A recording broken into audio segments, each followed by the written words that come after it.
اللہ الرحمن الرحیم ان الدین عند اللہ الاسلام۔ دیکھو میرے بھائیو، دنیا میں بہت سارے مذہب ہے، دین ایک ہی ہے اور وہ ہے اسلام۔ اللہ پاک کے نزدیک قابل قبول اور پسندیدہ جو دین ہے وہ اسلام ہے۔ اسلام کے علاوہ جتنے بھی مذاہب ہیں وہ سب باطل ہے۔ اس لیے اللہ پاک کا بہت بڑا احسان ہے میرے بھائیوں کہ اللہ پاک نے بغیر مانگے ہمیں یہ دولت دے دی ہے۔ دیکھو کئی مرتبہ کہا کہ اگر اللہ پاک ہمیں کسی غیر کے گھر میں پیدا کر دیتا ہم کیا کر لیتے؟ پوری زندگی اسی کے اوپر گزارتے اور مرتے ہی پکڑ لیے جاتے، جہنم کا ایندھن بن جاتے۔ اس لیے اسلام کے اوپر عمل کرنے کی پوری کوشش کرو میرے بھائیوں۔ یہ اللہ پاک نے ایمان اور اسلام ہمیں دے دیا ہے، اب اس کو بچا کر ہمیں لے جانا ہے۔ ہم جتنا اس کے اوپر عمل کریں گے اسلام کی حفاظت ہوگی، ہمارے دین کی حفاظت ہوگی۔ کوئی کام اور کوئی حکم دین کا ایسا نہیں ہے، شریعت کا ایسا نہیں ہے کہ جو ہم کو تکلیف میں ڈال دے، جس کی وجہ سے ہم پریشان ہو جائیں۔ کوئی حکم شریعت نے ایسا نہیں رکھا ہے۔ الدین یسر، دین بہت آسان ہے۔ کچھ باتیں ایسی ہیں جو وقتی طور پر انسان کو بوجھ لگتا ہے، لیکن حقیقت میں وہ اس کے لیے بہت بہتر ہوتی ہے۔ جیسے مثال کے طور پر وعدے پورے کرنے، 2 دن میں نے جیسا بتایا آپ کو کہ وعدہ پورا کرنا یہ اتنی بڑی بات ہے اور اتنا بڑا حکم ہے کہ خود ہمارے آقا صلی اللہ علیہ وسلم نے، صحابہ کرام نے اس کو پریکٹیکل کر کے بتایا۔ حضرت حذیفہ رضی اللہ تعالیٰ عنہ فرماتے ہیں کہ بدر کے میدان کی تیاری ہو رہی تھی، اللہ کے رسول پہنچ چکے تھے، میں ایک ساتھی کے ساتھ جا رہا تھا، راستے میں کافروں نے ہمیں پکڑ لیا، پوچھا کہ کہاں جا رہے ہو؟ محمد کے ساتھ ہو صلی اللہ علیہ وسلم؟ ہم نے کہا کہ نہیں، ہم تو مدینہ جا رہے۔ تو اس شرط کے اوپر کافروں نے چھوڑ دیا ہمیں، غیروں نے، کہ اس شرط کے اوپر ہم چھوڑتے ہیں تم کو کہ تم سیدھے مدینہ جاؤ گے اور محمد کا ساتھ نہیں دو گے لڑائی کے اندر۔ تو ہم نے یہ وعدہ کر لیا اور ہم چھوٹ گئے۔ اب سیدھے چھوٹ کر اللہ کے رسول کے دربار میں اور مسلمانوں کے لشکر میں چلے گئے۔ جا کر اللہ کے رسول صلی اللہ علیہ وسلم کو یہ بات بتائی۔ اللہ کے رسول، ہمیں تو غیروں نے پکڑ لیا تھا، دشمنوں نے پکڑ لیا تھا، لیکن بات یہ ہوئی۔ عجیب اللہ کی شان میرے بھائیوں، جو تعلیم ہمارے نبی نے دی ہے نا، پہلے اس کے اوپر عمل کیا ہے۔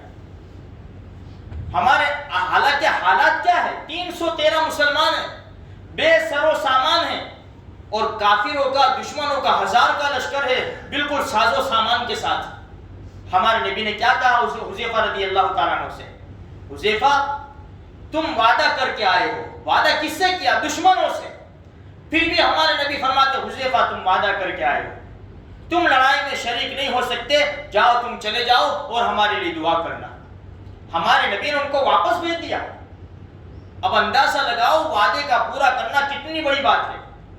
جب مسلمان برسر پیکار تھے دشمنوں کے ساتھ، بہت بڑی فوج کے ساتھ، ایران کے کمانڈر ہرمزان بڑی زبردست کمان کر رہے تھے اور کئی مرتبہ مسلمانوں سے شکست کھا کر بھاگے، پھر لشکر کی تیاری کرتے، پھر مسلمانوں کے ساتھ آ جاتے۔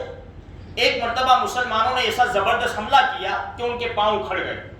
تو ہرمزان نے، جو مسلمانوں کے کمانڈر تھے غالباً ابو موسیٰ رضی اللہ تعالیٰ عنہ، ان سے کہلا بھیجا کہ میں اپنے آپ کو تمہارے سپرد کر دیتا ہوں، لیکن میرا فیصلہ تمہارے امیر المومنین عمر ابن خطاب رضی اللہ تعالیٰ عنہ کریں گے، مجھے ان کے پاس بھیج دیا جائے۔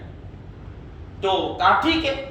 جب ہرمزان آ گئے تو ان کو انس ابن مالک رضی اللہ تعالیٰ عنہ اور حنف ابن قیس رضی اللہ تعالیٰ عنہ کے ساتھ مدینہ منورہ بھیج دیا۔ جب اللہ کے رسول، جب امیر المومنین عمر ابن خطاب رضی اللہ تعالیٰ عنہ کے سامنے پیش ہوا یہ ہرمزان، تو پہچانتے تھے کیونکہ بہت بڑا مشہور یہ لیڈر تھا۔ تو عمر ابن خطاب نے دیکھتے ہی، اوہو، تم سے تو مسلمانوں کو بہت نقصان پہنچا ہے، اسلام کو بڑا نقصان پہنچا ہے، کیا سزا مقرر کی جائے بولو؟ تو کیونکہ وہ بھی کمانڈر تھا اور بڑا لیڈر تھا، اس نے باتیں شروع کی باتیں شروع کرنے کے بعد اس نے یہ کہا کہ میری بات پوری نہ ہو، مجھے ڈر ہے کہ تم قتل کر دو۔ کہا کہ ایسے تو نہیں ہو سکتا کہ تمہاری بات ختم کیے بغیر ہم قتل کر دیں۔ کہا کہ اچھا ٹھیک ہے، مجھے پانی پلا دو۔ پانی کا برتن جب لایا گیا اور ہرمزان کو دیا تو ہرمزان نے منہ کے پاس لے گیا، پھر ہٹا دیا۔ کہا کہ کیا ہوا؟ ہرمزان نے کہا کہ مجھے ڈر ہے کہ میں پانی پیتا رہوں اور قتل کر دو۔ عمر ابن خطاب نے فرمایا جب تک تو یہ پانی نہیں پی لے گا تجھے قتل نہیں کیا جائے گا۔ اتنا سننا تھا کہ پانی کا برتن اسے زمین کے اوپر انڈیل دیا۔ اب تم مجھے قتل نہیں کر سکتے۔ عمر ابن خطاب نے کہا کیوں؟ کہا کہ تم نے تو کہا کہ جب تک یہ پانی نہیں پی لے گا قتل نہیں کیا جائے گا، یہ پانی پینا ممکن نہیں ہے۔ اب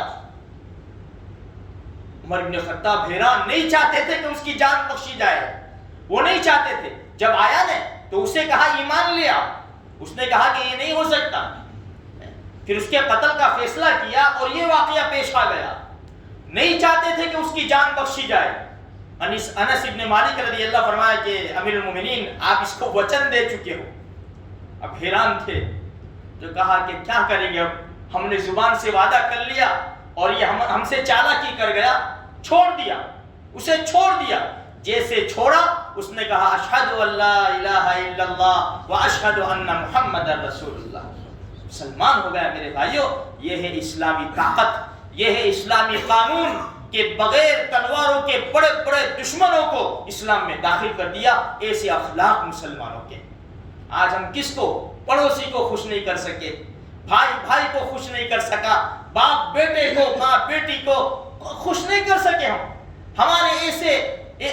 ہمارے کتنے وچن ہیں، ہم نے کتنے وعدے کیے ہیں اور اس کو توڑتے چلے جا رہے ہیں، ہمیں کسی کی پرواہ نہیں ہے۔ یہاں دیکھو کتنے بڑے بڑے وعدے اور کیسے وعدے، وقتی طور پر غم لگا عمر ابن خطاب رضی اللہ تعالیٰ عنہ کو، لیکن فائدہ کیا ہوا کہ اسلام کی دولت سے مالا مال ہو گئے، جہنم سے بچ کر ہمیشہ کے لیے جنت میں جانے والے بن گئے۔ اس لیے میرے بھائیو قرآن کا اعلان ہے کہ وَأَوْفُوا بِالْعَهْدِ إِنَّ الْعَهْدَ كَانَ مَسْئُولًا۔ وعدوں کو پورا کرو۔ اس وعدے کے بارے میں پوچھو گی۔ اللہ تبارک و تعالی ہم تمام کو صحیح معنی میں وعدے کا پابند بناوے۔ سب سے بڑا وعدہ ہم اللہ سے کر کے آئے ہیں، اللہ بلا رہا ہے حی علی الصلاح حی علی الفلاح ہے۔ ہم کیوں نہ آئے میرے بھائیو؟ ہم وعدہ اللہ سے وعدہ کیا ہے، اللہ کے وعدے کو پورا کرنے کیوں نہ آئے؟ ہمیں سوچنا چاہیے۔ اللہ مجھے آپ کو سارے مسلمانوں کو توفیق نصیب فرمائے۔ آمین۔